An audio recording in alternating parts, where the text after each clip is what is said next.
He let too many things go by, little things that... What little things? Listen, when these fellas don't ask questions, it's because they know the answers already and they figure they'll be hurt. Maybe it's also possible for a lawyer to be just plain stupid, isn't it? I mean, it's possible. You sound like you met my brother-in-law once. That has got to be one of the best slams against lawyers I have ever heard. Well done, Henry Fonda. And that delivery, magnificent.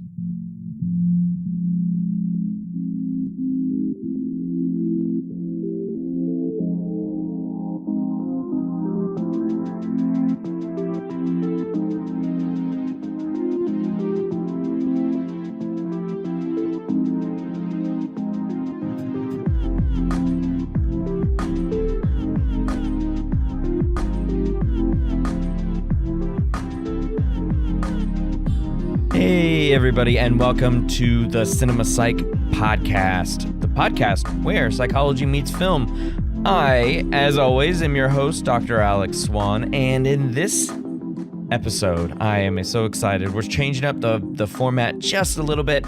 I am going to have two guest hosts today to talk with me about the films 12 Angry Men. Yeah, so 12 Angry Men. It's a movie that probably you think was made in the black and white era of film, 1950s. And you'd be right. Yeah, so we're going to talk about the 1957 version of 12 Angry Men.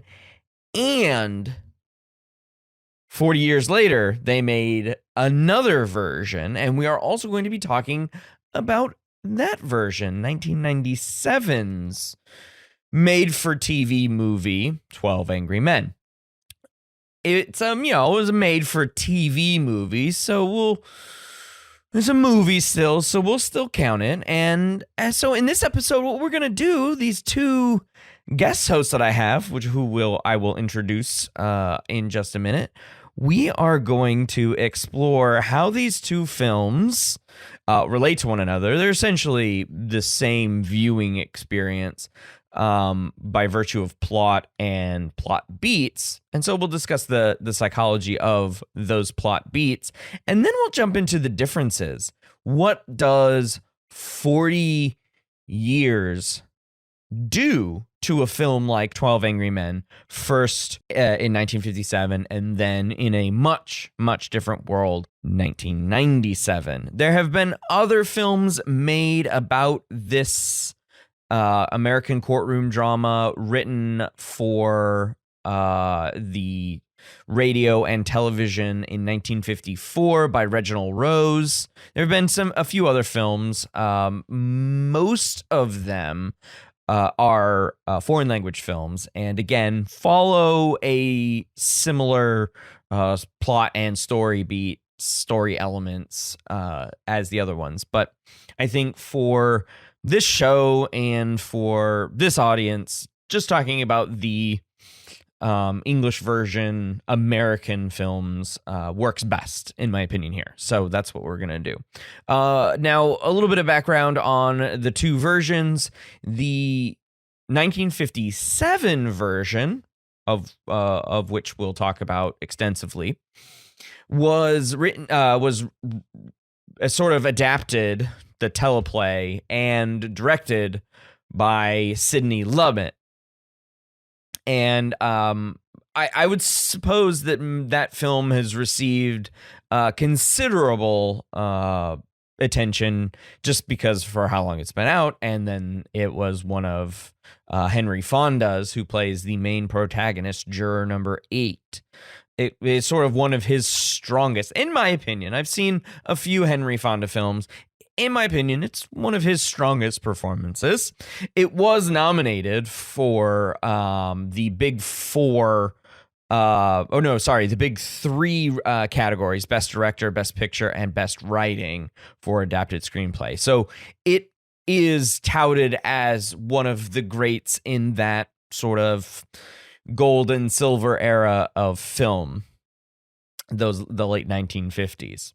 The 1997 version, like I said, was adapted directly from the same courtroom drama that Reginald Rose wrote. So it's pretty much the same thing, maybe a little differences here and there to account for changes over the last 40 years. But for the most part, it is the same story. This one was directed by William Friedkin. Now, I didn't say any other names in the cast of the Sidney Lumet 1957 film because I don't know if any listeners would know those names. You could look them up. Fiedler, the original voice, I should say, of Piglet, is juror number 2. But I don't know if any other names would jump out at you. You'd be like, who's that? But in the 1997 version, we have names you probably have heard of. So we've got George C. Scott, one of his last on-screen performances. We've got James Gandolfini in one of his earlier performances. This is slightly before he starts with The Sopranos. William Peterson, sort of coming off a middling film career and television career from the 80s and the 90s. You know, he doesn't get his big break until a few years later with Crime Scene Investigation, CSI. So the original Las Vegas version. So that William Peterson. Tony Danza's in it. Tony Danza playing a strong New York character. Ozzie Davis is in it. Hume Cronin. Courtney B. Vance, which is also amazing. Mykelti Williamson. Yes. Bubba. That Bubba. Mykelti Williamson. Armin Mueller-Stahl is also in it, and you've seen him as the stoic German character because he is German, and he does this very intellectual performance really well for juror number, I believe that's 4, his character. Edward James Olmos is in it. He's honestly the ambiguous ethnic character. So I don't know. And then this film's juror number 8 is Jack Lemmon in one of his later, almost one of his final on-screen performances himself. So yeah, stacked cast there, stacked cast. Great films all around, and I'm sure as we go through this conversation, you will find out which one is preferred by all three of us. That before we get into the discussion, both of these films are truly great films, at least from my opinion. I think from a filmmaking standpoint, as well as a pedagogical tool in psychology, the concepts we'll talk about in this episode are extremely clear, useful in a social psych or intro psych class, extremely clear. And with each version, you can explore how times have changed. Even if you wanted to go from 57 to 97, as we'll do tonight, in this episode, you can go, okay, what changed in 40 years? Or you can even go, okay, now it's, even past, it's been 20 years, 20 plus years, almost 25 years since 1997. So, there's a wealth of possibility you can do with these films. And that's why I've been so keen on doing this episode. I am so hyped for it. I hope you will get hyped too. So without further ado, let's jump straight in. My guest hosts today are returning guest hosts, Dr. Jordan Waggy and Jason Spiegelman. Both have been on the show once or twice, and I thought their dynamic in the real world would be great to discuss two films about angry men. Jason is one, and Jordan ain't here for them. Welcome back to the show, you two. Yay, thank you for having us. Yay, I am so glad you are back. And knowing both of you in real life, real life, isn't this real life? Knowing both of you in real life and that dynamic, and then as well as our online dynamic, So great. So when I had this idea of, I think maybe it was yours, Jason. Credit where credit's due on this one. Having a bit of a dueling daisies. Both of you are daisies. If on a film that is essentially been remade across 40 years, 1957 to 1997. So I thought you would be perfect for this. I really did. And I'll let you all, both of you, remind everyone who you are and what sort of research and teaching that you do, so I don't have to do it. So, Jordan, why don't you get us started? Hi, I'm Jordan. I'm Jordan Waggy. I teach at Avila University in Kansas City, Missouri. Mm-hmm. And I teach grads and master's level students there. I'm a cognitive psychologist, so I used to teach a lot of like cognition, and actually I was trained in sensation and perception, but we don't offer that class. Bummer. And intro psych, but now I know I work it into everything, so it's fine. That's why I got a tattoo with a visual illusion on it. So I teach mostly now. I teach research, design, and analysis classes at the undergrad and grad level, and really love it. And I've got a lab, and I do research. A lot of work in student research methods, like doing replication work, and then my lab. We were for a long time studying cognition related to like food and eating.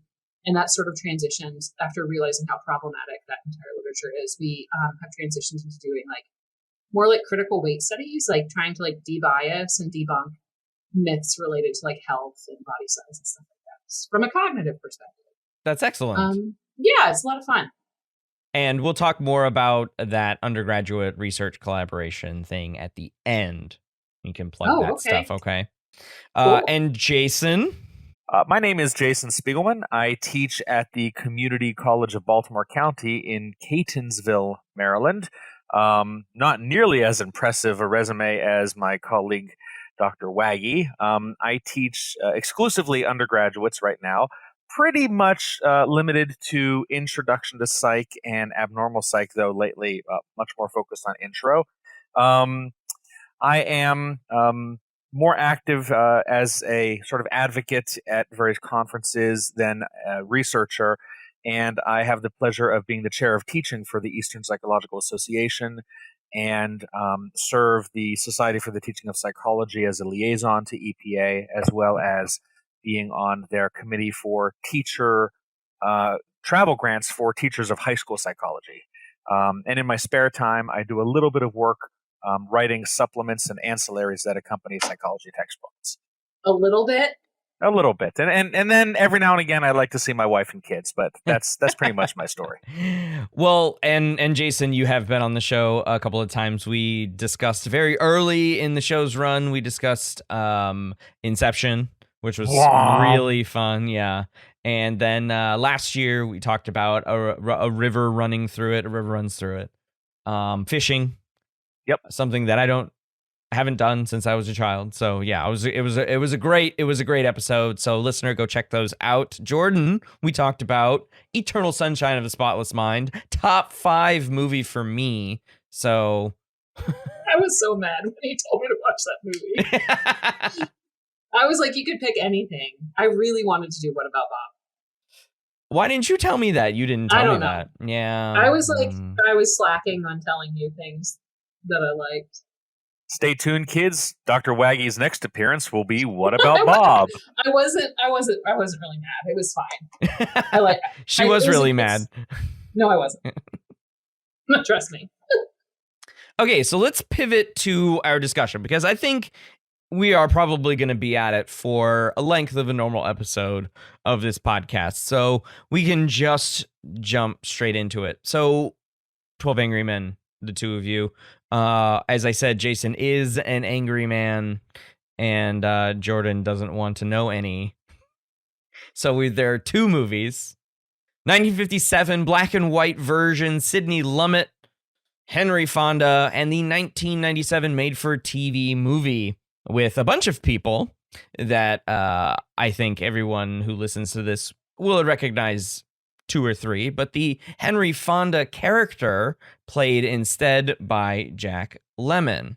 So before we jump into the psych concepts and all of the other things that we can use this film to talk about, let's get some broad ideas out on the table about why we can talk about this film, why talking about a film that was made in 1957 is as important as a film made in 1997, the time span in between that. So your thoughts on the film in general, and why specifically do you think it was remade? Probably more than any other film needs to be remade.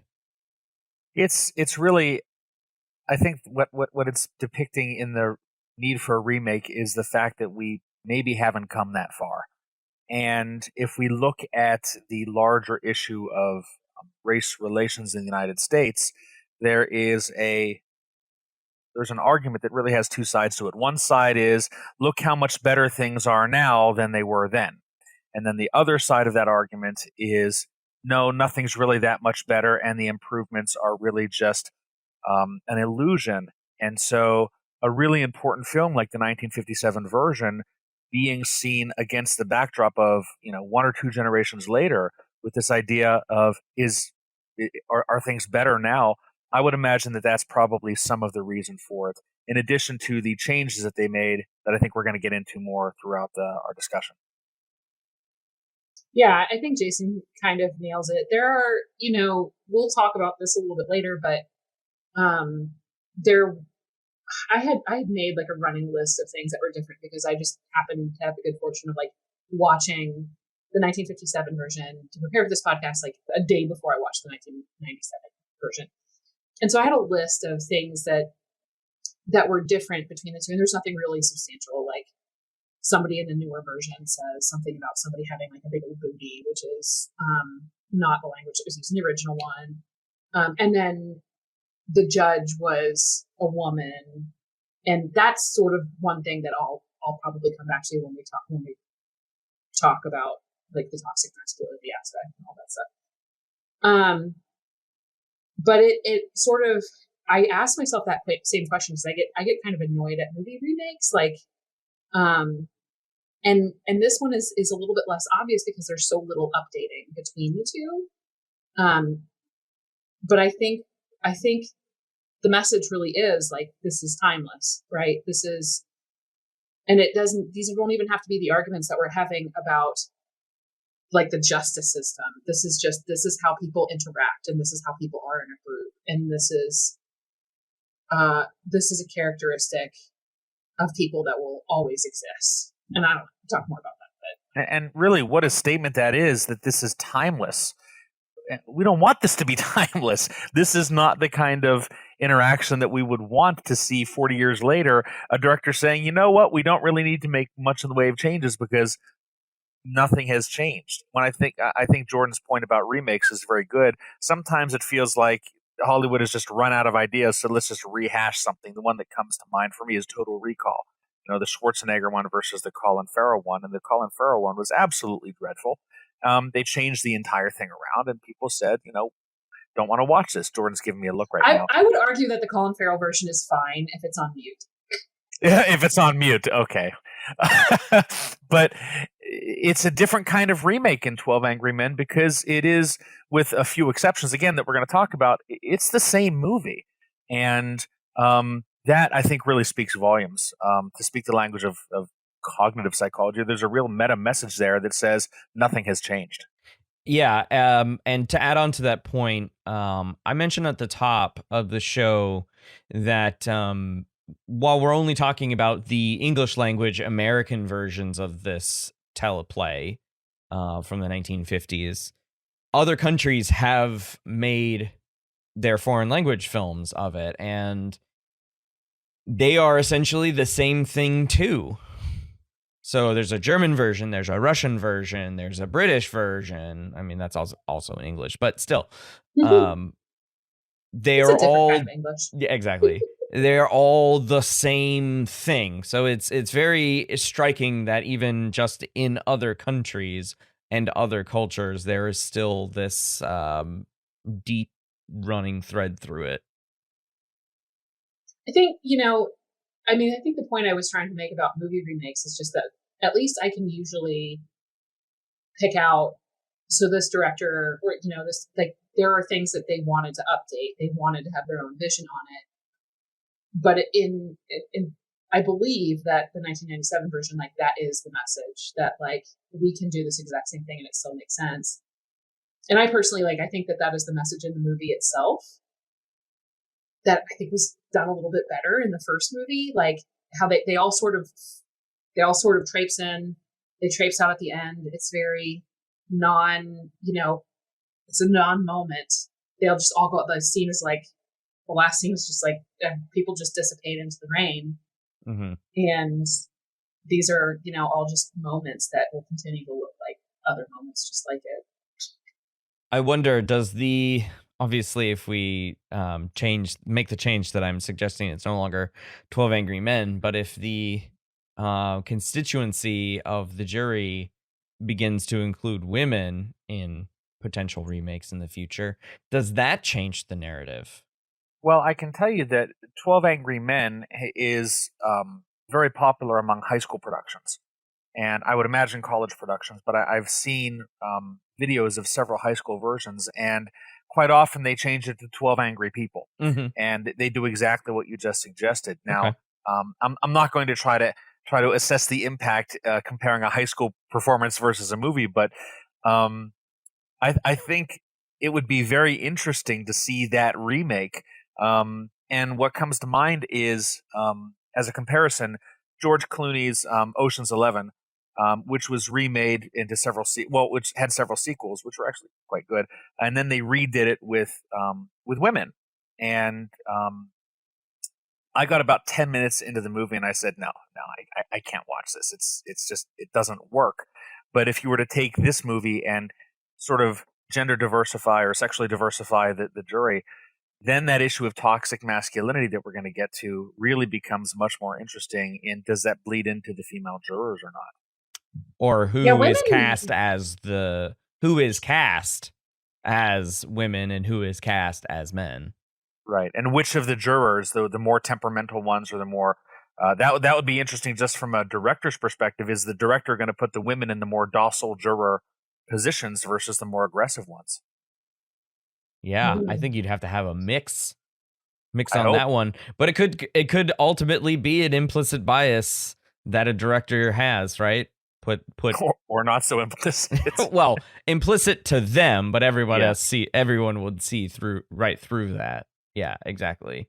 I didn't even realize that school plays were changing it to. I mean, it makes sense from a like staffing perspective.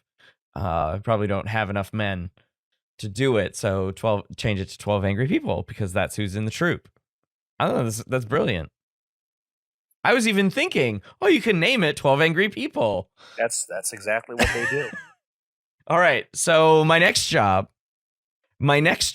is going to be a high school play director.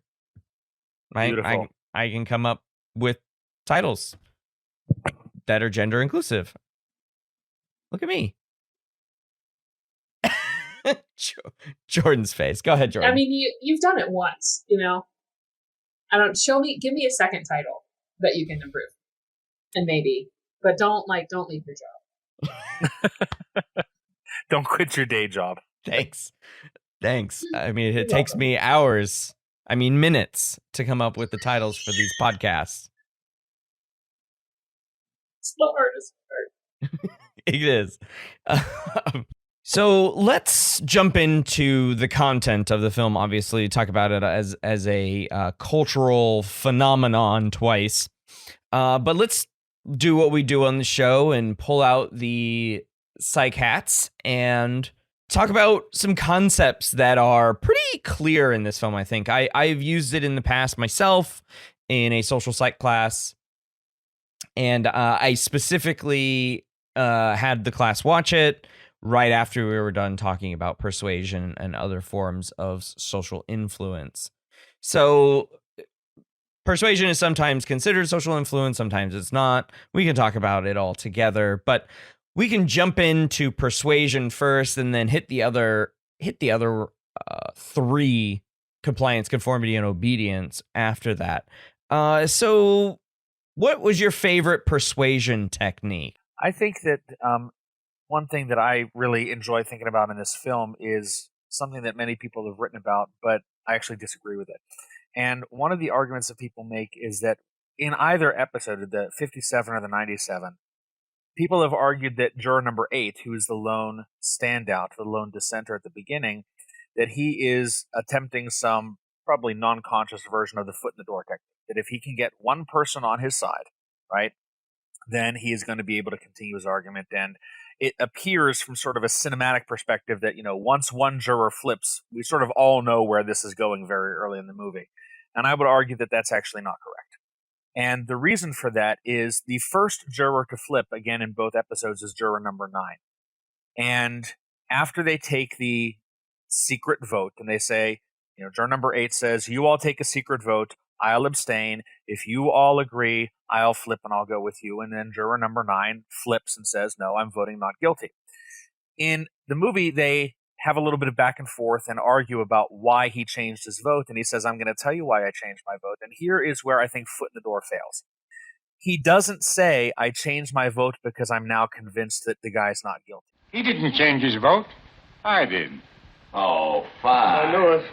Would you like me to tell you why? No, I wouldn't like you to tell me why. Well, I'd like to make it clear anyway, if you don't mind. Do we have to listen to this? The man wants to talk. Thank you. This gentleman has been standing alone against us. Now, he doesn't say the boy is not guilty. He just isn't sure. Well, it's not easy to stand alone against the ridicule of others, so he gambled for support, and I gave it to him. I respect his motives. But the boy in trial is probably guilty, but I want to hear more. Right now, the vote is 10 to 2. I'm talking here. You have no right to leave this room. I don't think that that's foot in the door. And I've seen a lot of analysis of this movie that says that foot in the door is a major persuasion technique or compliance technique that is taking place here. And I don't think that it is. Now, again, whether you consider that compliance or persuasion depends on the textbook you're reading. But that's something that I think if you look a little bit deeper into juror number 9's reason for changing his votes, we have a really different sort of concept taking place. That is interesting. I don't know if I had ever classified it as foot in the door myself. That never occurred to me, whether or not it was because it wasn't right or not, up for debate. But I never said, hey, that's a foot in the door technique right there. Also, I probably would not have said that if I was talking about persuasion, because I usually do foot in the door with compliance, and I talk about them separately. So that I would agree with you, Jason. It pains me to say, but I would agree with you there, because that you're right. That I don't think that's foot in the door. I do think, though, it is persuasion. I mean, he's appealing to all of their sensibilities, and it's kind of hard to not think that he's attempting at least some persuasive technique. The whole, you could almost argue that it's a not so subtle reverse psychology reactance. Like, hey, you guys do your vote and I'll sit over here. And then juror number 9's like, this guy. So it could be anything like that. But I think your point is really good, bringing it back to the idea of reactance. Juror number 8, Lemmon or Fonda, several times somebody says to him, why should we believe you? And he says, I'm not asking you to believe me. Why should we think this kid is guilty? I didn't say, or not guilty, excuse me. I didn't say he's not guilty. And he takes a really glorious approach. And when they keep asking him, why do you think this? He says, I don't know. I don't know if he did it or not. And my favorite line, by the way, is, I don't know if I believe him or not. But I'm not willing to just vote guilty to get out of here so that Tony Danza's character can go to the ball game really quickly. So I think the idea of working almost a reverse reactance. If I tell you have to believe it, you're not going to believe it. So he says, I'm going to avoid that approach. I'm not asking you to believe anything. I'm just telling you that I don't know. And I think that's really brilliant in terms of persuasive technique. Oh, yeah. Because, I mean, for some of these men, they don't really care about this defendant. Jordan, you have any thoughts on persuasion? What's your favorite persuasive technique? I like all the system 2 stuff. I don't know. In social psychology, I think it's like the central route of persuasion.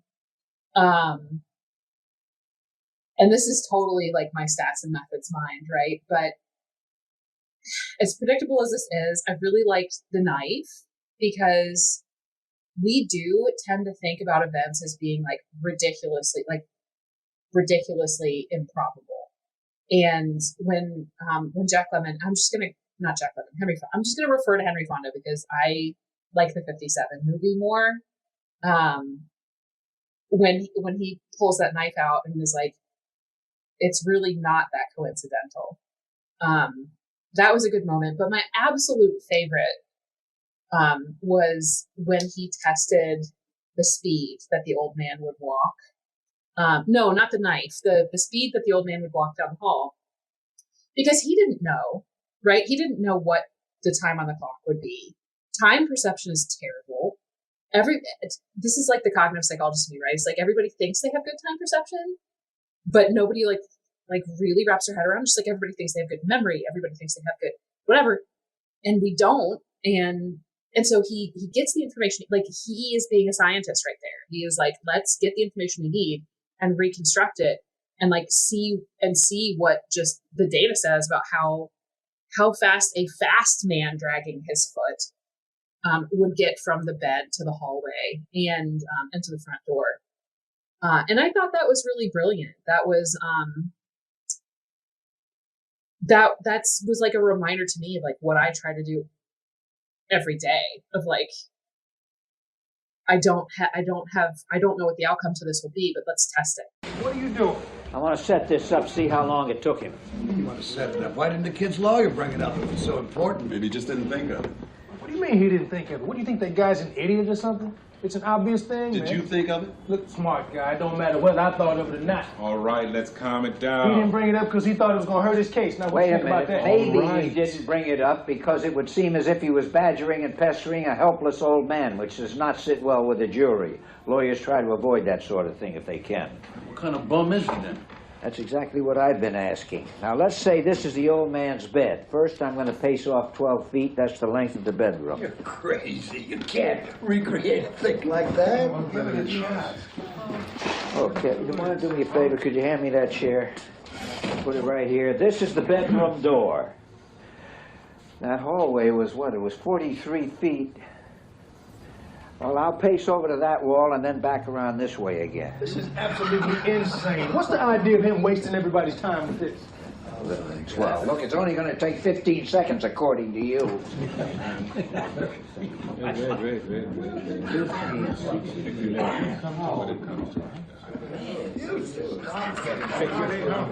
all. 40, 41, 42, 43. If you would. Thank you very much. This is the doorway out into the hall and the stairway going down. It was chain locked according to testimony. Now, has anybody here got a second hand on their watch? I have. All right. Well, you just stamp your foot when you want me to go. That'll be the body falling. All right. Time me from then. Anybody for charades? I have never seen anything like this. All right. I'm ready. Come on here. Come on, would you? I'm waiting for the second hand to reach 60. Okay. Go.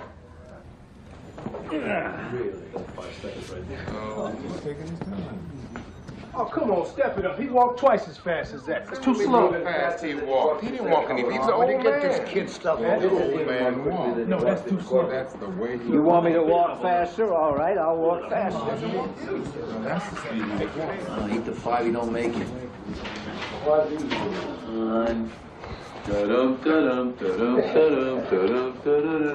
This is a trial for murder. Relax, will you? Easy. I'll eat him.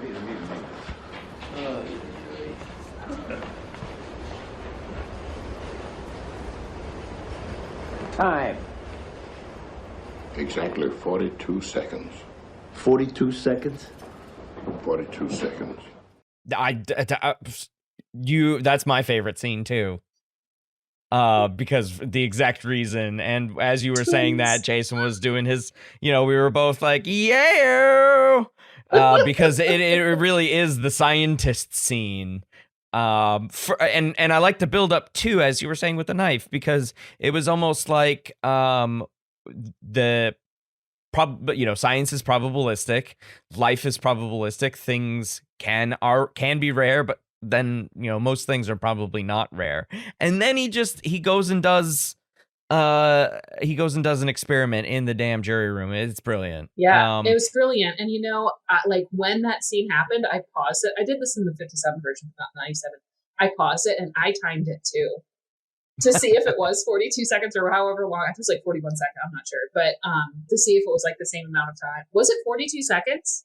Yeah, I think it was something like 43. 42 would have been a good number. Yeah, 42 would have been a good number. But yeah, I think it was 43 seconds, and juror number 2 is the one who says it. 43 seconds, to be exact. That was the thought that I had right after it ended, was like, I was trying to guess what they would say, for how long it would take, and I'm like, that must have been like at least like 28 seconds. Yeah. And I was way off, and like, I already know where this is going, right? So I just watching it unfold without having like, and like, I think it was also, I'm like kind of rambling on about this, I'm sorry, but like, I think it was also really interesting because I think time perception is really cool. And this idea, like, I know David Eagleman has done some stuff in this area and hasn't really like, I don't think folks have like found much, but this idea that like time sort of might like slow down when you are going through something that's like really bad. Like yeah. Thank you for finding the word bad. It's Dr. Waggy. PhD. Exactly.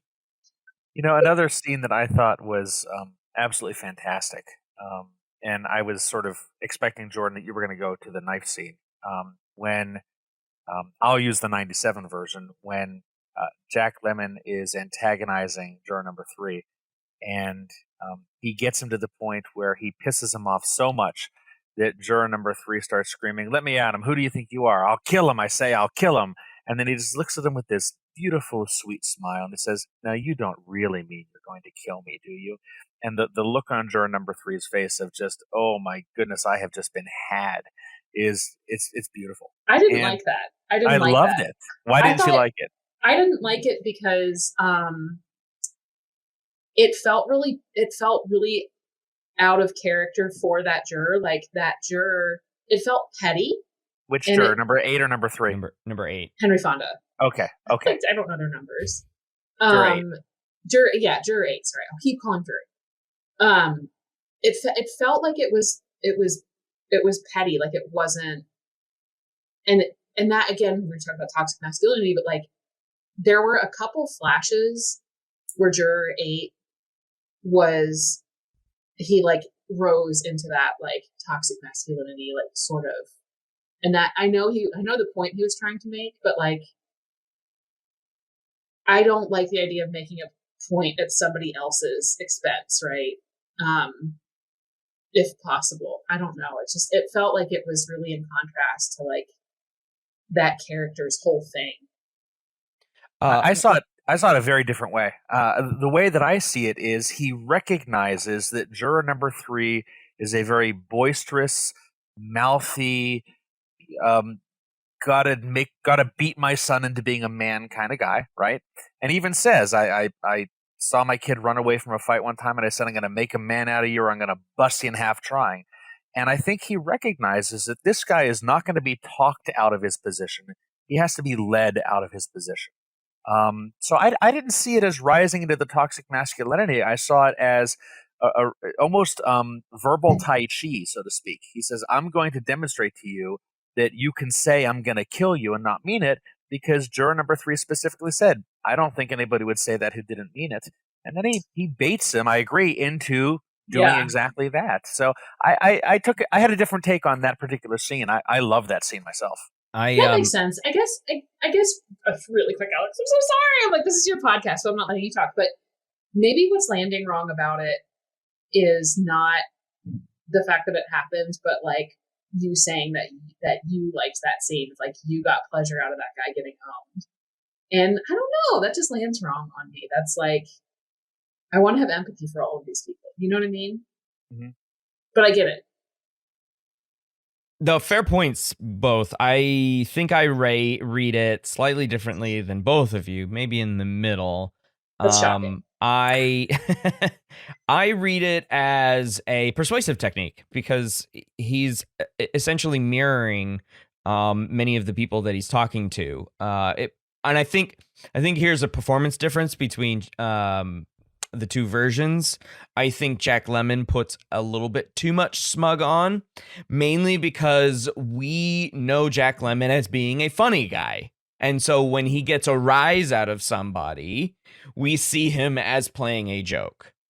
So I think that's a Jack Lemmon thing. I think it lands so much better, and Henry Fonda delivers it so much better in the 1957 version, even if it seems a little out of character. I will agree with your point there. But again, I also think that maybe it seeming out of character is part of this persuasive technique. Not that I need to give juror number 8 all the omniscience of the quality, but he does stick his neck out there several times, and it seems as though he does have a bit of a plan, even if he says, I don't really know, but shouldn't we at least talk about it? I think that's fine, a fine plan.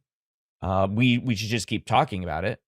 So it's almost persuasive, as Jason was saying, is sort of to mirror his own toxic masculinity, his own macho-ness right back in him, and express it as this smugness, like, hey, look what I made you do. And then he does it in a similar way to the juror number 9, the old man. He essentially tries to stop the old man from getting too riled up, to not be an angry man, essentially. It's like, don't be angry. You're an old man. Is part of his mirroring each of these jurors and talking directly to them. And he does this so well in perhaps the best exchange in the entire movie. Not monologue or anything like that. The experiment scene is my favorite scene, but the best exchange between two characters is the logic persuasion that and the memory mess up with juror number 4, played by Armin Mueller-Stahl in the 97 version, and I couldn't tell you who played him in the in 1957 version. A man, yeah. And he just hits him right where he needs to, because he's mirroring all of these guys. So that's my take on it. Yeah, when juror number 8, going back to what you said a moment ago, when juror number 8 is speaking to the old man, juror number 9, and he's trying to stop him from arguing with juror number 10, at least in the 97 version, I thought an absolutely beautiful line from Jack Lemmon's character. I don't remember the exact words, but he says, basically, don't bother, he can't hear you, right? Not he's not going to listen, but he can't hear you. And just recognize that you're speaking to a brick wall here. Don't waste your breath. I do agree, going back, however, that the 97 version, Jack Lemmon in the antagonizing of juror number 3, I do agree with Jordan that it was overdone by Lemmon. He goes too far with the anger when he says, you're sadistic, you're a sadist, I pity you. And that is, I think, a little bit out of character for the Henry Fonda version, where he's just politely baiting the guy into his own little temper tantrum. So I do concede that point, that Lemmon overacted that in kind of a direction that perhaps is not fitting for juror number 8. Later on, however, we see the extraordinary empathy between juror number 8 and juror number 3, as 8 is trying to talk juror number 3 down from seeing his own son in this defendant. And he puts his hand on his shoulder, and he says, this is not your boy. And later, putting his jacket over his shoulders. I think the message there is, you and I have just gone 12 rounds, but we're still going to shake hands and hug like boxers at the end of the match. I thought that was very interesting, sort of in contrast to trying to bait him earlier in the deliberation. Yeah. I think juror number 8 represents a lot of things that we say we do for other people, but a lot of times don't do. We just say we do, which is terrible. Okay. So a few other social influence points. Conformity. This one should be easy. We have a table that looks exactly like the table used in the Ash line studies. Conformity. Voting not or guilty. I was going to say not guilty. Voting guilty. Mr. Foreman, can you do a vote? I felt bad for the foreman. Do a vote. Yeah. Do a vote. Yeah. Do a vote. And then they always wanted to do them in different ways, to see where everybody was. I haven't thought too much about social psychology concepts in relation to this movie, which it seems obvious that I should have, but,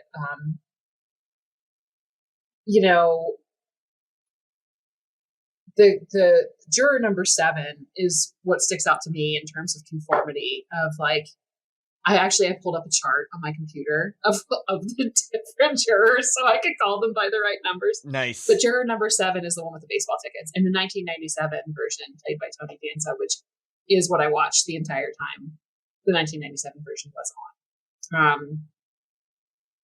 So I was texting Alex messages about Tony Danza and a V-neck. Thank you for picking this movie. But juror number 7, sort of just assumed, I think in the beginning sort of just assumed everybody was guilty. He wanted to get out of there, whatever. I kind of think at the end he flipped, not because he thought the guy wasn't guilty. And that obviously what was going on with, it was a juror number 10 too. Juror number 10 was I'll just vote however you guys are voting. Mm-hmm. He was doing it because he was horrible and racist, but juror number 7, I think, just wanted to get out of there. And I sort of liked the message that conformity is fine when it's a guilty versus not guilty, that conformity is bad when you're sending somebody away, but it's, if you're going to conform to an opinion, the burden of proof is on, the prosecutor. I'm getting sort of lost in this. I don't know how I'm trying to say this. Please remove all of this. But if we look at juror number 7, and I suppose I should have paid attention to this, remind me, please, if I'm remembering correctly, he does not change his vote until after the rain starts. Correct. Oh, yeah. Yeah, that's a good point. And so it seems to me that his willingness to stay in the room and talk it through and be more of a critical thinker, if we can give him credit for getting to that place, really does not occur until those baseball tickets are no longer burning a hole in his pocket. And up until then, he just wants to resolve it. He keeps saying, come on, guys, look at the time. And then one of the jurors even says when the rain comes down, guess you're not going to get to your game tonight.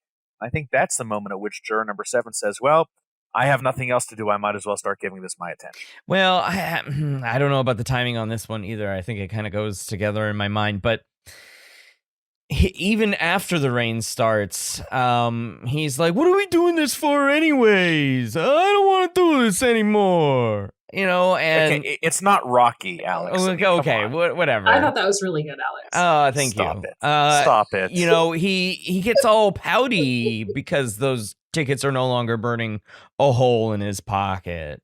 I think we have to take that in consideration because I'm pretty sure it's after this that juror number 11, played by Edward James Olmos, Captain Adama, from Battlestar Galactica. Beats Bears, Battlestar Galactica. He has to get yelled at. This is what I had put down in our notes doc about, appealing to central root processing of persuasion. This is a man's life. You don't get to just say not guilty. Now, I'm a little sick of this whole thing already, all this yapping is getting us nowhere. So I'm going to break it up here. I'm changing my vote to not guilty. You what? You heard me. I've had enough. You've had enough. That's no answer. Hey, listen, you just worry about yourself. He's right. That is not an answer. What kind of a man are you? You have been sitting here voting guilty with everyone else because there are a couple of baseball tickets burning a hole in your pocket? And now you say you're going to change your vote because you've had enough with all the talking? Listen, buddy, You cannot do this. You cannot play like this with a man's life. What is wrong with you? It is a terrible and ugly thing to do. Do you not care? Hey, wait a minute. You can't talk like that to I me. can talk like that to you. Now, if you want to vote not guilty, then do it because you are convinced that the man is not guilty, not because you've had enough. If you want to vote guilty, then vote that way. Or don't you have the guts to do what you think is right? Hey, now listen, buddy. You just Guilty or not guilty? I told you, not guilty. Why? God damn you. I don't have to tell you anything. Yes, you do. Say it. Why?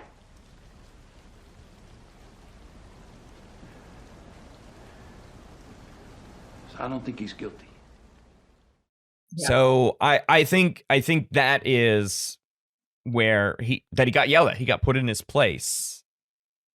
And of course, that's how conformity works, doesn't it? We get yelled at when we don't do the conformity. And sometimes that yelling at is very quiet, understated exclusion if you don't do the conformity.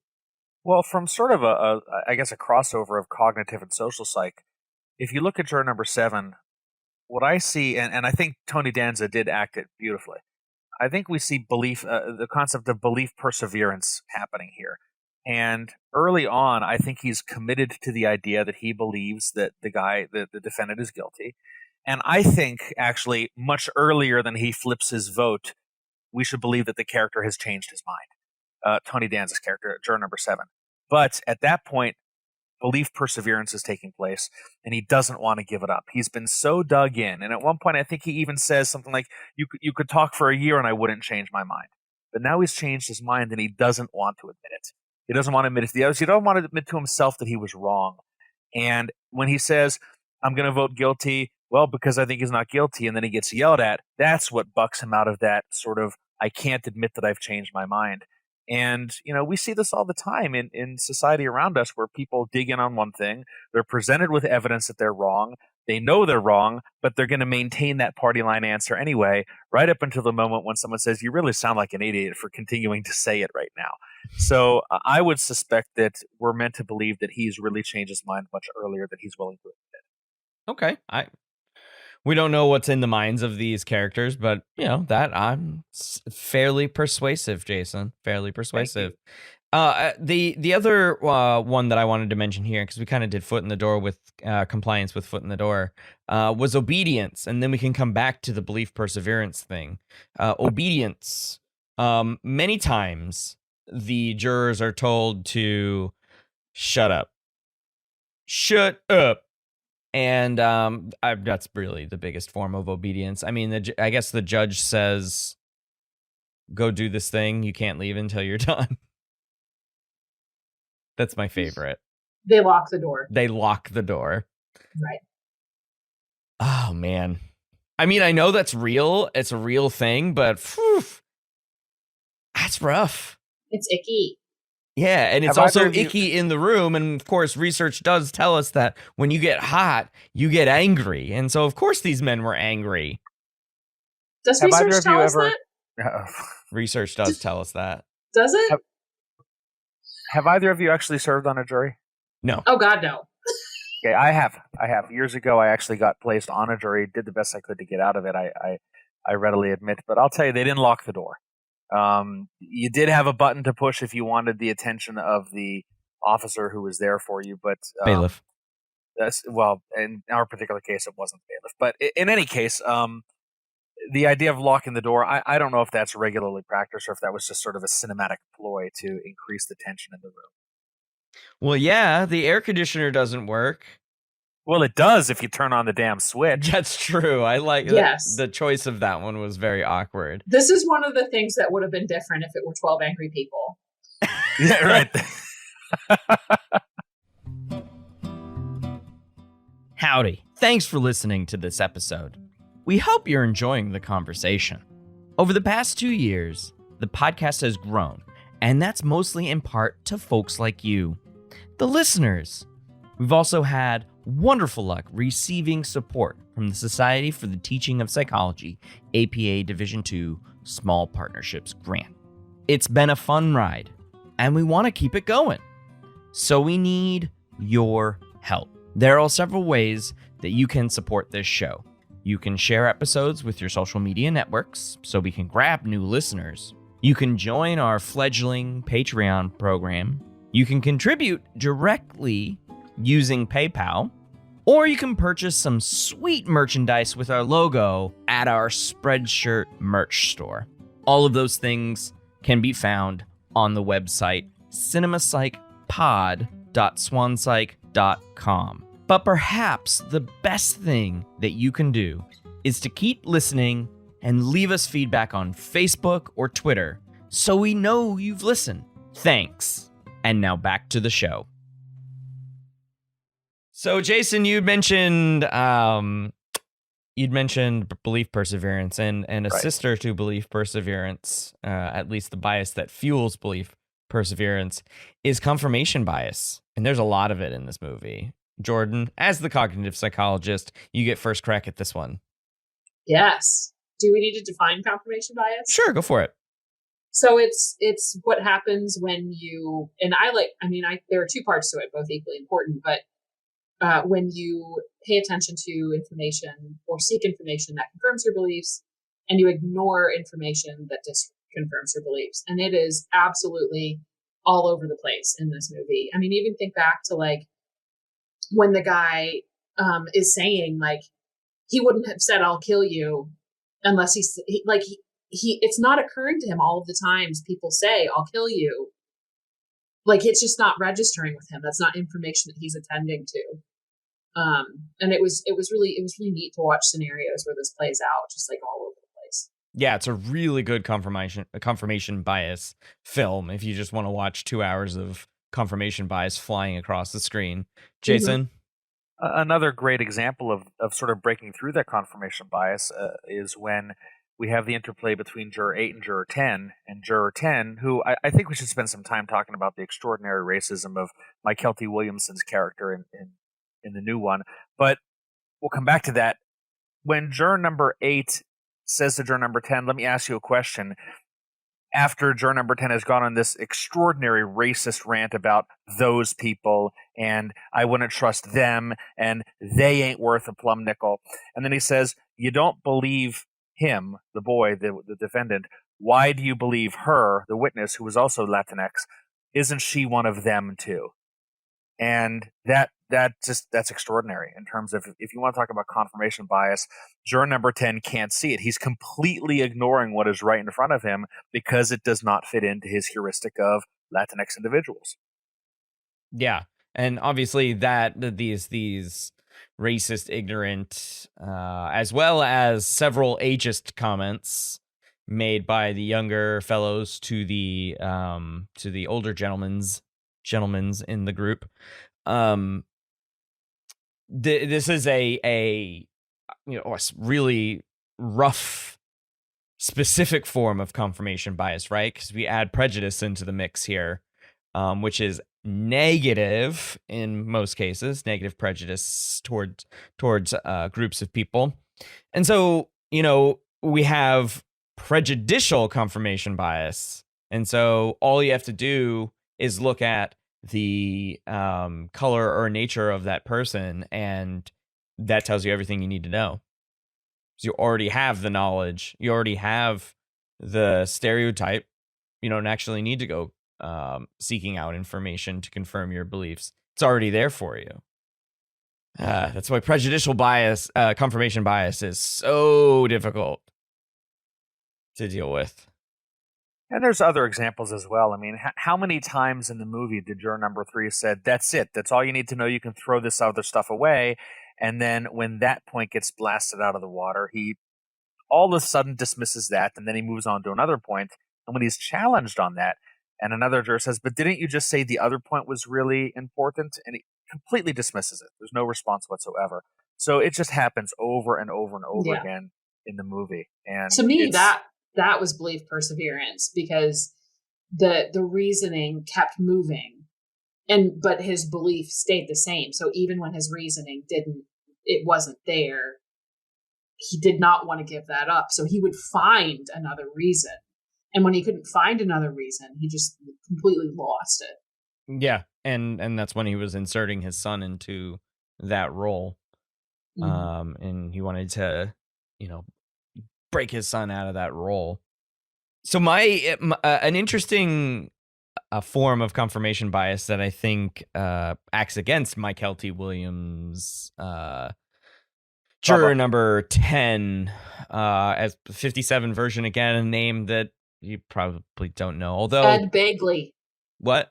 Was it Ed Begley? It was Ed Begley. It was Ed Begley Sr. Ed Begley Sr. Okay, yeah, that's right. At the time, just Ed Begley. Yeah, right, exactly. He, not obviously a black man like Mykelti Williams, but they both play into the prejudicial attitudes at the time. There is some debate in the 1957 version whether or not the defendant is Hispanic or Italian. So I don't know if you think about what it is. Ed Begley's is quite different to Mykelti Williams' black juror number 10.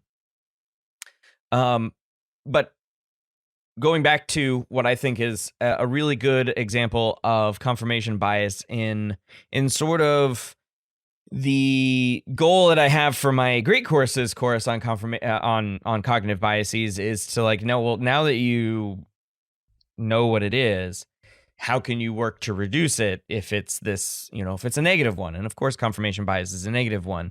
But juror number 5, I was tracing the table. In the 97 version is played by another black man who is from the same neighborhoods as the defendant. And he initially votes guilty along with the rest of the group, but he is one of the earlier votes to switch to not guilty. And I think the moment for him where he switches his vote is the discussions of juror number 3, a white man in both films, and juror number 10, white in 57, black in 97. Their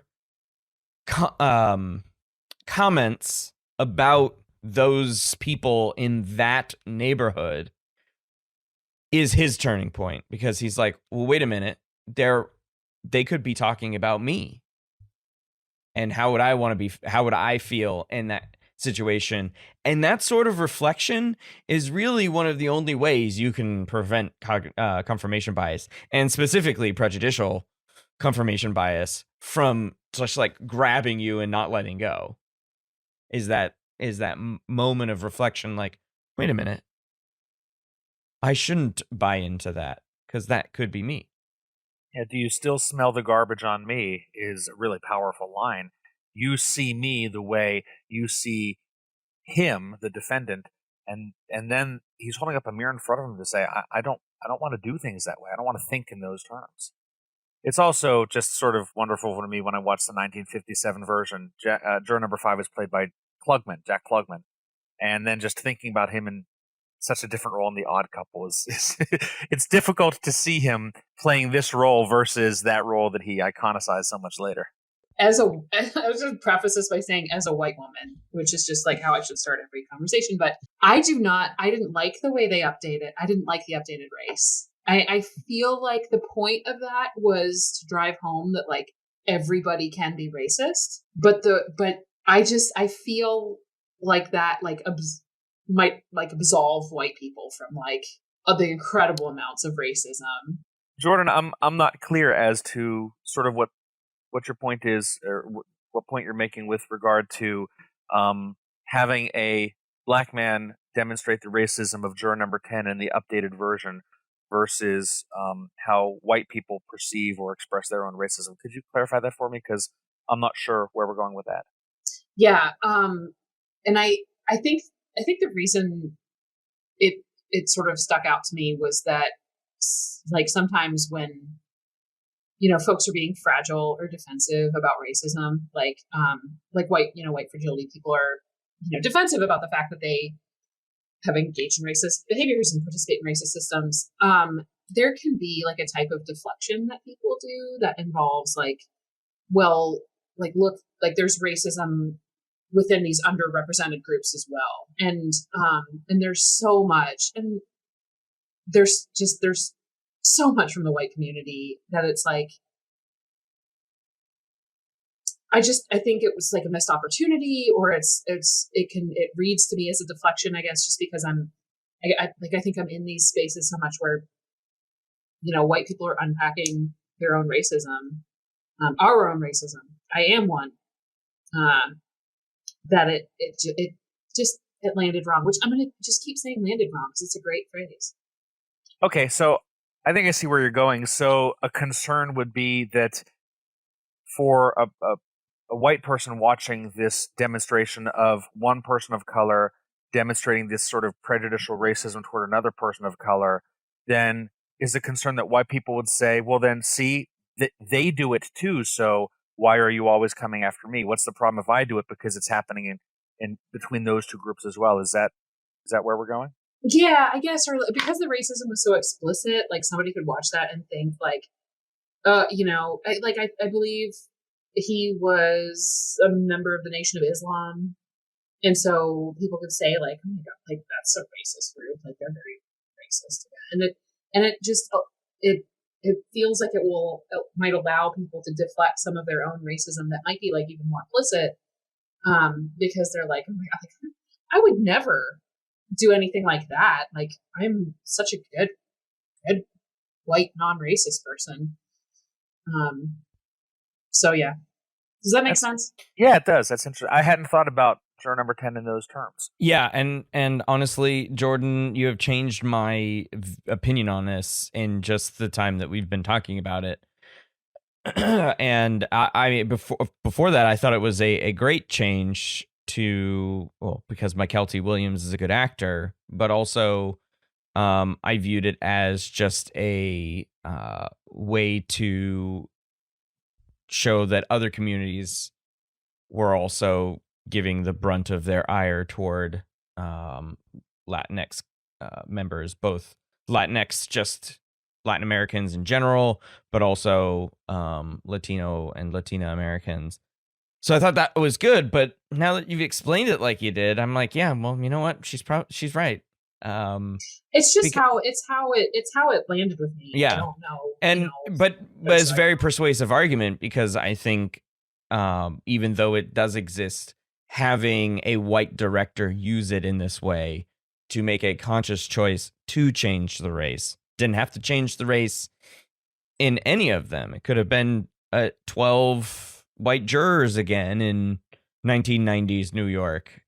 I mean, that's not that far out of the realm of ordinary for the 90s. So he didn't have to change it, but he did. And I'm wondering if that now is a biased change. So the other thing that bothered me about Juror 10 was one of the things, and again, I lost this set of notes that I had where I documented like all the differences between 57 and 97. But he was updated, like his language was updated, and it was updated to be more consistent with like Black vernacular. Like I believe he's the character who said like something about somebody with a big old booty that wasn't in the original line. And there were some changed lines. Like most of the characters line for line were exactly the same between the two versions. But not only are you making this character Black and a member of the Nation of Islam, but you're also giving him this like highly stigmatized set of, when he could have said the exact same stuff as juror number 10 did in the original. Yeah, I don't think there was anything in that identified juror 10 as white. Like he could have kept the exact same language, but it felt a little stigmatizing. When I was a kid, I used to call my father Sir. That's right. Sir. You ever hear a kid call his father that anymore? Fathers don't seem to think it's important anymore. You got any kids? 3. I got one. 22 years old.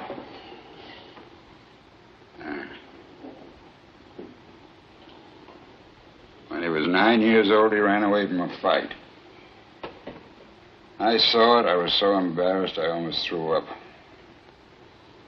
I said, I'm going to make a man out of you if I have to break you in two trying. Well, I made a man out of him. When he was 16, we had a fight.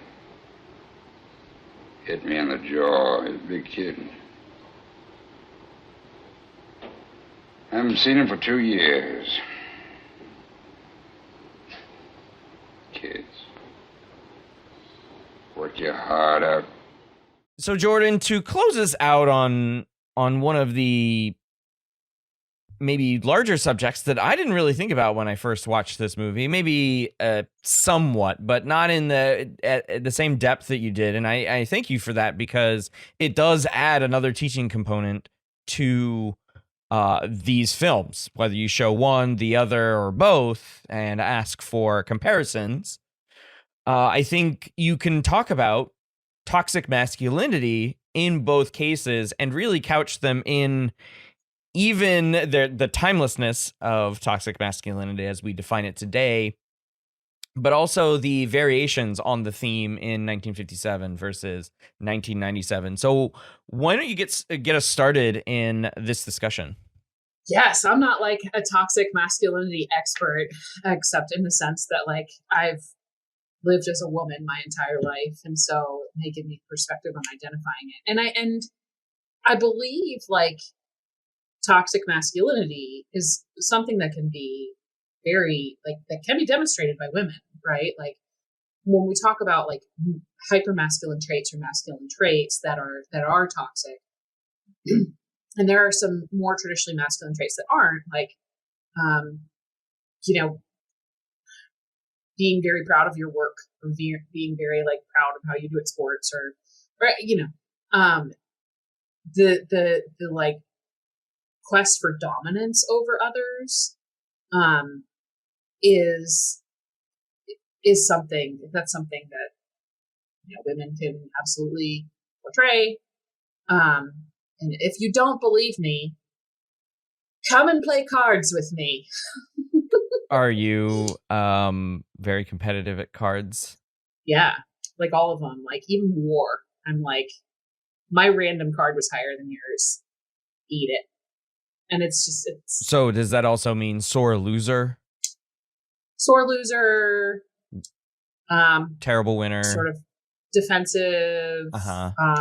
Stuff. The stuff that I pulled out in says anything related to dominance. So like at least in somebody who does work in the area of toxic masculinity might listen to this and be like, oh my God, this sounded at all. In which case, please email me and we'll have a talk. But things like insults, there were a lot of insults. There was a lot of like violence and physical intimidation in both of these. There was a lot of like men using their bodies a lot to communicate negative things to other people. So whether it was like sort of like standing tall, or it was, I think about Juror 10 sitting in the back with his back turned and his leg over his chair, being isolated physically from the rest. Interruptions. There was so much interrupting in this movie, and it makes me so anxious to watch interruptions. And just sort of like the character of 8. I mean, I think this might be why I like the 57 version more, because I do think Jack Lemmon portrayed as like going a little bit over the edge in some of these. Sometimes 8 was like the anti-toxic male. Like he wasn't defensive. He wasn't riled. He didn't insult people. He had no problem calling out bad behavior when he saw it, like when the people were playing tic-tac-toe, and he was like, pay attention. But aside from that, I mean, at the end, like he had nothing to prove at the end. He had nobody to convince, but he had this very empathetic orientation toward Juror 3. And that, that was really nice to see.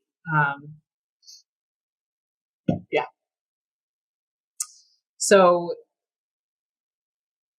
I think there are a lot of, more than anything else, I think there are a lot of like examples here of how people use, you know, sort of these toxic sorts of traits to like try to achieve. It looks to me, the short story, the play, whatever, reads like a group of men trying to achieve dominance over each other, and sort of like masquerading as reasoning, and 8 isn't buying into it. Jason, thoughts on toxic masculinity in the films?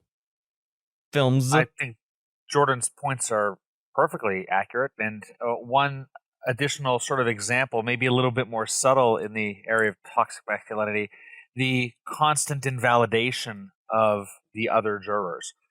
And this comes a lot from juror number 10 as well. We spent a lot of time talking about juror 10, but he's an interesting character. When he would say something and it would rile up somebody else, and they would start to get irritated, and then he would immediately invalidate their irritation. Like, what you getting so hot about, man? Oh, now you angry. Well, you just said something totally schmucky to this guy. It's perfectly reasonable for him to get angry. So another means of asserting dominance is to say, well, why are you letting your emotions get away with you? I'm not angry. Well, you certainly sounded angry. So sort of another very subtle way of sort of controlling the room, I think, is something that happens a lot, not just with that character, but I think frequently with that character. One of the characters who, to me, does not buy into the toxic masculinity, unless I'm misseeing him, is juror number 6 in the 97 version, Gandolfini. And at one point, I know you want me to say Gandalf. At one point, when number 10 is speaking disrespectfully, I think it's 10 was speaking disrespectfully. No, sorry, start again. When number 3 is being nasty to number 9, right? The oldest man in the room. And then number 6 turns around and looks at him and says, why are you talking to him like that? Anybody who talks to an old woman like that ought to get punched in the face. So he looks at number 9 and says, you say what you got to say and no one's going to interrupt you. Now, is the whole you ought to be punched in the face thing toxic masculinity? I suppose. But in the 1957 version, the wording is different. In 57, juror number 6 says, and if you speak to him like that, I'm going to lay you out, or I'm going to knock you down. He threatens him. Whereas in the updated version, he says, somebody who speaks like that ought to be smacked around a little bit. And the message is probably the same, but the delivery is quite a bit different. I found number 6 to be sort of not buying into that same kind of thing. At one point, somebody says, supposing this happens, and he says, well, I don't do a lot of supposing. I let my boss do my supposing for me. Number 6 is playing a really sort of humble guy who says, I'm just trying to figure out what's what here. I agree. Does juror number 9 have any toxic masculinity traits? The oldest man. Juror number 9, he's the one who talks about the fact that as the oldest man in the room, he relates most to the witness who was an older man who was wearing mended clothing with a hole in it. And he talks about how this person has been insignificant his whole life, and now he has the opportunity to be important. And maybe he would convince himself that he saw something that he didn't see because he wants to be heard. This idea of he's not lying, but maybe he wants to convince himself that this took place. I don't see that kind of masculinity in this guy. The guy who would say, I'm willing to change my vote just to support somebody who was willing to stand on his own. I don't know. Jordan, what do you think? Yeah, that vote change, and I have like a really clear memory of watching this when I was in high school, and like also thinking that vote change was like annoying. Because it feels like I don't like the vote change. It's like, if you're going to change your vote, do it because he's saying something that makes sense, not because I don't know if it's toxic masculinity. I don't know if that qualifies or whatever, but this idea of like, it's kind of a dick move, yeah? Admiring somebody's personality, and so changing this really important thing that you're doing because of somebody's personality just felt very trivial. And yeah, but without it, we don't have the rest of the movie. So that's fine. But somebody had to write the play. Well, yes. Like, why was it written that way? And the fact that it's about that one key vote change is about Juror 8's personality is, I don't know, it's just kind of frustrating. It feels like we're already led around so much by personalities, and this is something that bothers me a lot about the field that I'm in of psychology, of like, there are just these big personalities that attract so much attention and so much like reverence. And is it any more disturbing, and this is a real question, it's not a rhetorical question, is it any more disturbing than juror number 10, and at one point for a brief moment juror number 7 changing their votes just because they don't want to bother with this anymore? Juror 10 says, whatever you all want, I'll change just to be part of the group. Or juror 7 says very much the same thing with a different kind of tone. Do you have the same reaction to those changes that are not because, at least for a moment, they believe differently, but they just want to get it over with? Because what I hear you saying is, if you want to change your vote, change it because you've been convinced, sort of like juror number 11 says to juror number 7. But you're saying don't change it because of personality, change it because you've changed your mind, if that's why you want to change it. First of all, I am really glad I have this chart here with all the jurors that I downloaded online, because I would not understand a thing you're saying without it. Can this be in the supplemental materials for the listeners of like a list of and pictures of? I don't know about list and pictures, but yeah. You can Google this. You can Google list of jurors or 12 Angry Men description of jurors, and you can find the stuff. So this makes sense. For 97 is when Edward James almost yells at Tony Danza, says, if you're going to change what we talked about before, change for a reason. I feel like you're sort of saying the same thing about juror number 9, who was the first one to flip, saying don't change because you admire number 8, change because you actually changed your verdict. Yeah, I guess. I mean, he had heard nothing. He had heard nothing besides, like, at least for the jurors number, hang on a second, let me go down on my key. Jurors number 7 and 10, they had been sitting there listening to this, like, accumulate. They saw the knife scene. They saw, like, I forget when each of them flipped. That would be a nice chart to have. But this guy had absolutely nothing except, he's this guy and I admire him, so I'm going to support him. And that's just annoying. It just annoys me. Okay, I co-sign on it not being toxic masculinity, because it probably isn't. But as I called out a little bit, it's kind of a dick move to Juror 8's ultimate point, which is maybe we should talk about it. He's kind of like, yeah, everyone, I think we should talk about it. That's a great idea. Me. So how when he goes on about the old man in the trial, and he's like, he wants to be relevant, he wants to be seen, blah, blah, blah.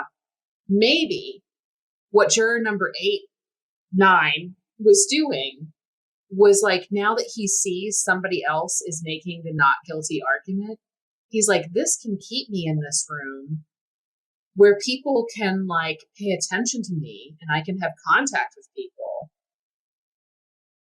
And it has so a parallel process thing happening. He's talking about the old witness wanting to be important, while at this moment, while he's holding forth, he gets to be important. Yeah. It could be, because he is the only, other than juror number 8, to be named at the end of the thing. They had that little exchange. My name's McCurdle. What's yours? McCurdle. Nobody's named McCurdle. What is, but more importantly, Alex, what are these accents that my name's McCurdle?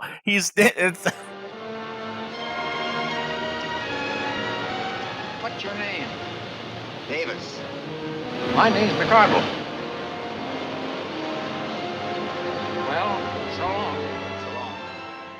So I think the final question for both of you is, which version did you like better? I think I'm pretty solid in the 57 version. And I didn't want to like the 57 because the cast, this like all-star cast in both of them, I'm sure I'm just more familiar with the people who are in the 1997 version.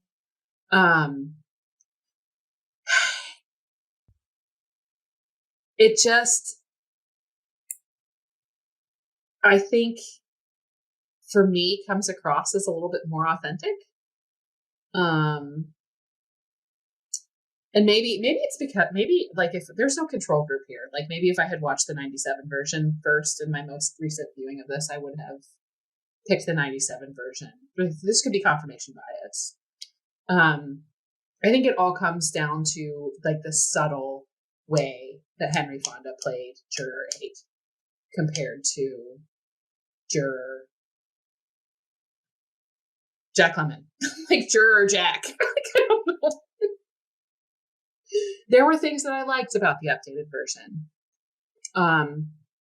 There's something there. The opening and the closing I liked a lot more in the 57 version. So, the opening in the 57 version, there's this judge that he like obviously doesn't care, right? He's like playing with his paper and his stapler and all kinds of stuff. He's like, when you go into this room, you're gonna make a decision, and it's very important. He's like, I've done this 100 times, blah blah blah. Just like very routine and very yada yada. I love the fact that in 97, the Laura Roslin, that's not her name, that's her Battlestar Galactica name, but the female judge, the woman judge, if you will, was like making eye contact, telling them to take it very seriously. But I think the messaging in that, like the judge doesn't even care, was very like, these types of things happen all the time. This isn't a special thing. And the ending as well, like in the ending, in the 97 version, Juror 3 is like walking out to the elevators and crying. And I feel like that made it about him a little bit more.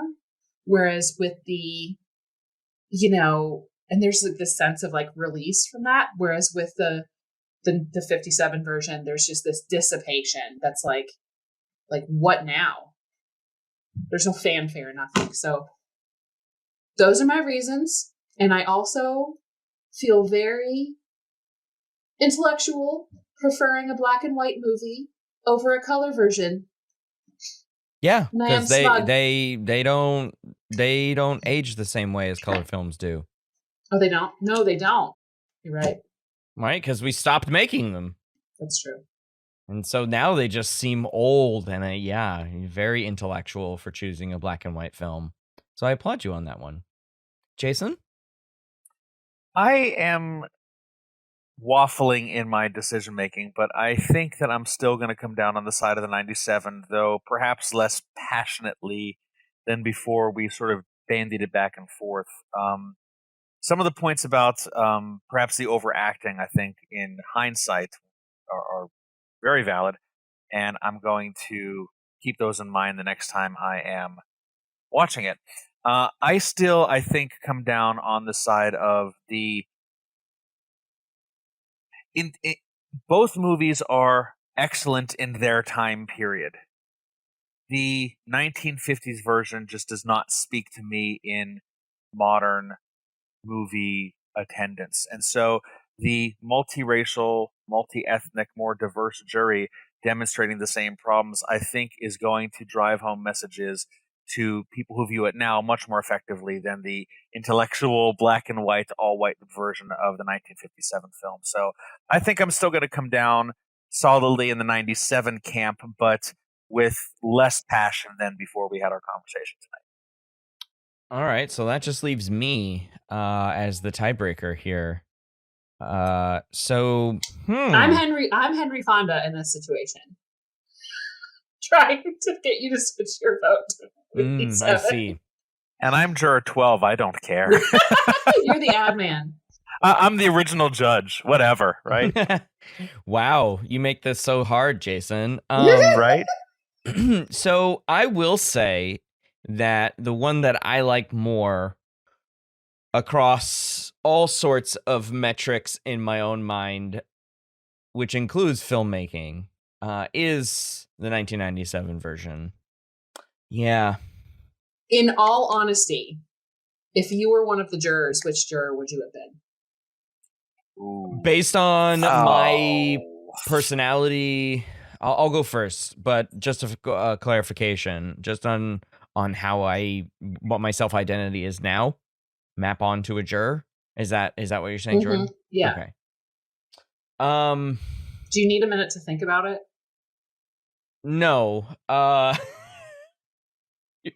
You're gonna hate me for saying this, Juror number 10. No, I'm just kidding. You're not going to say juror 8. You're not allowed to pick juror 8. I know. I wouldn't pick juror number 8. I while I have idealized versions of myself that include juror number 8, I have far too much anxiety. So I would probably be juror number 2. I actually would have put you as the foreman. Oh, that's such a relegatory role. I don't get to say anything. No, he has like this. Dare to dream. Yeah, that's fair. Jason, which juror would you be? No question. I would. I don't know if it's self-aggrandizing or not, but I would see myself as juror number 4, the one who is just trying to take a non-passionate, what are the facts? What do the facts show me? Kind of analytical approach to it. I hope I would be juror number 4 if I can't be 8. Yeah, I would think I would be juror number 4 too. None of them were like particularly hilarious, so I couldn't see myself in any of them. Oh, I see. I could also see myself as juror number 6. Mm-hmm. Gandalf. But see, here's the thing. Yes, Gandalf. But here's the thing.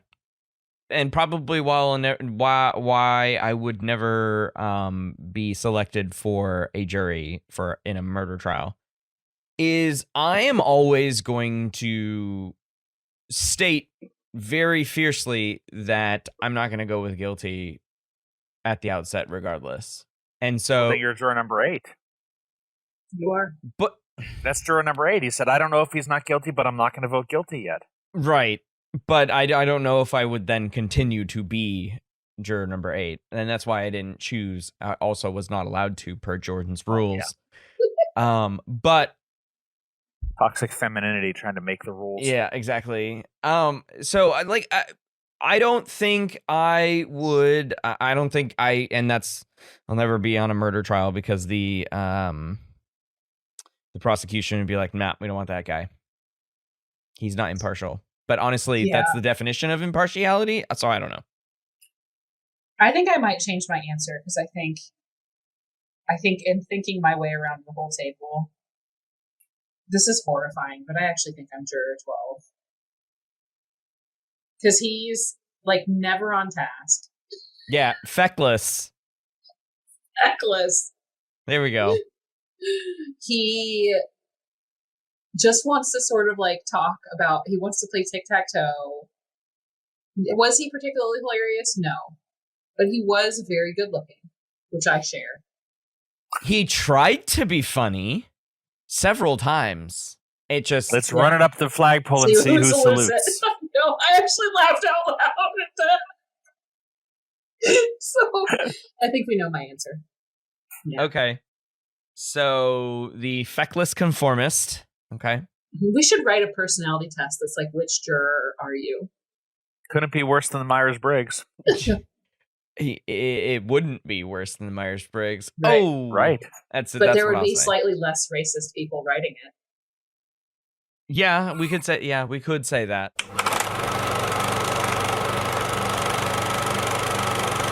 I want to thank Dr. Jordan Waggy and Jason Spiegelman for joining me today to, as we just found out, battle it out on the 12 Angry Men stage. Jason is technically the winner because I did the tiebreaker, but I think we all know who the real winner is here. Say it with me, Henry Fonda. The listeners. Jason didn't say anything, so we don't know who won that one. That's the kid who was acquitted. Laura Roslin and Captain Adama. Yes. To the defendant who didn't really kill his father because the facts say otherwise. No, the facts say otherwise, Jordan. You were convinced. We have a reasonable doubt. You were convinced. Doubt, but it's okay, whatever. You were convinced. The next time you do this, can you just like do Home Alone or something? Not the one with Donald Trump, the good one. Yeah, I was just going to say, only if we use the one where Donald Trump is morphed out of it. Can you use any of this? Not right now. What are some of the things going on in either of your realms that you'd like to plug to listeners, Jordan? What's that program you direct? The CRAPE, it's pronounced CRAPE. It rhymes with grape. It's the Collaborative Replications and Education Project. And we support replication work by students in the classroom. So if you are an instructor who wants to have their students do a project and you want all of your stuff ready to go and opportunities for them to contribute to authorship and for you to contribute to authorship, take a look at what we do. You can, it's CREP. You can follow us on Twitter at CrapePsych, or visit us on the Open Science Framework at osf.io/WFC6U. That's a URL to remember. It is. I mean, luckily it is a short URL. Jason, what's going on in your world? It's a rural URL.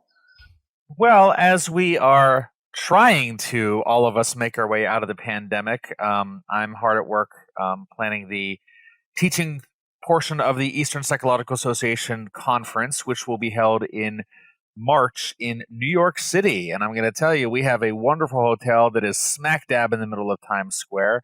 Last time I was there, my hotel room looked out at the big shiny sign. So if you are so inclined, I'm also doing some work. I don't remember if I mentioned earlier. I think I did, on the Society for the Teaching of Psychology's committee for travel grants for high school teachers of psychology.